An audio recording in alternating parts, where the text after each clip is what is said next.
The Night My Mother Killed My Father is a Spanish comedy, more specifically a sort of parody/satire of the whodunit type of story, in which an ensemble cast of characters gather together in a house or in a mansion for what appears to be initially a quiet evening of socializing. That is until something unexpectedly spooky happens, like one or several of them disappearing or being found dead, and the party quickly turns into this sort of investigation consisting of finger pointing and putting the blame on each other, in which the guests try to figure out what exactly happened. Was it like some sort of strange coincidence, an accident, or is there someone with more sinister intentions among them? The story of the film is relatively simple. We have 6 characters. One of them is a novelist/screenwriter who is searching for actors for his newest film, which is obviously going to be a crime thriller because it's the genre in which he excels at. We have his present wife, who is a struggling actress who isn't really having much luck with the auditions she is attending.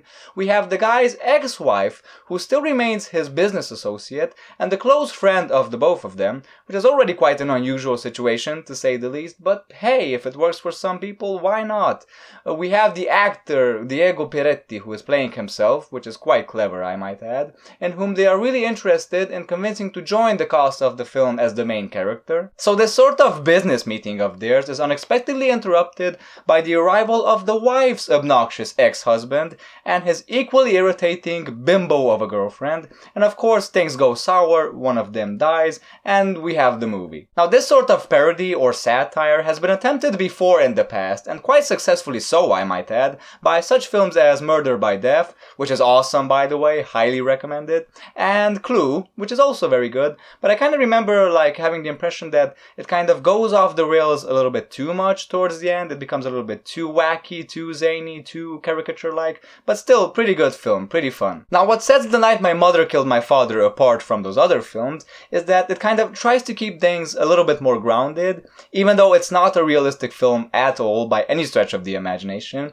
It's pretty conscious that this sort of story is kind of silly, but it tries to have fun with the concept in quite a refreshing way. The film basically turns the typical whodunit formula on its head. It's not even that much of a whodunit actually, like basically the culprit is revealed to us almost instantly. We know who committed what we think was committed. It's not about like what happened and who was the perpetrator, it's more about why it happened and how. It's really interesting seeing these characters start like forming their own little groups, so to speak. Like 2 of them are joining forces over there, another 3 are joining forces over there, and we as the audience were never left in the dark, quite the contrary. Usually with a story of this kind, like the viewer usually knows as much or as little as do the characters. But here we know a lot more than they do. We actually hear and see every single conversation that takes place in every single room, every interaction. We do know that those guys are trying to double cross those guys and vice versa. It's very amusing, it's very funny. Which was quite surprising to me, honestly, because yeah, indeed, basically all 6 of these characters are main characters. And you know what they say, when you try to have way too many main characters in your film, you might just end up having none. Exactly. 0. But maybe this film could have easily fallen into that trap, but it doesn't. They managed to give the characters just the right amount of traits and characteristics to make them different enough from each other, to give them just the right amount of screen time, just the right amount of stuff to do, to make the story balance itself out quite nicely. Now I might be reading a little bit more into this than I should, but the film does appear to be this sort of slight commentary on the world of show business as a whole, on how surface level it can be, on how people judge other people based solely on their initial impressions.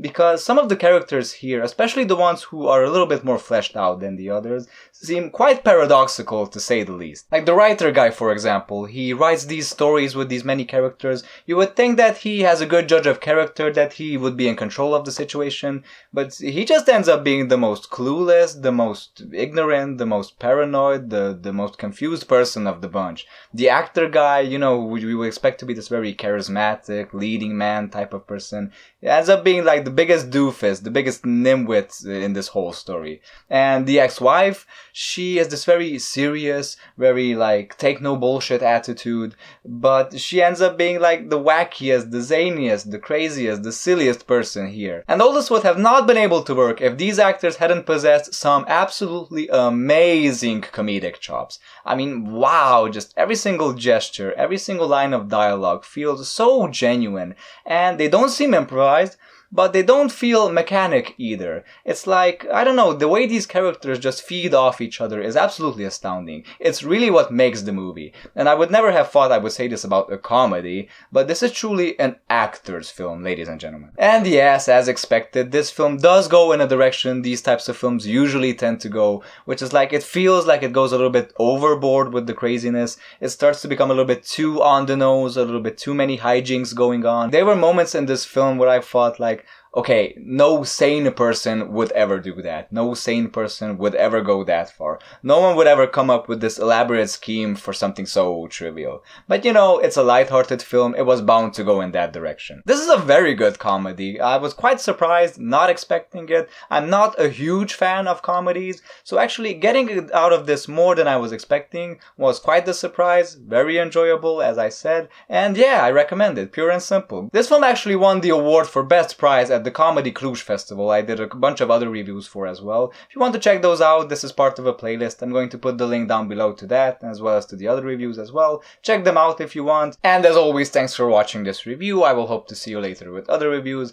Until then, stay cool, stay awesome, goodbye.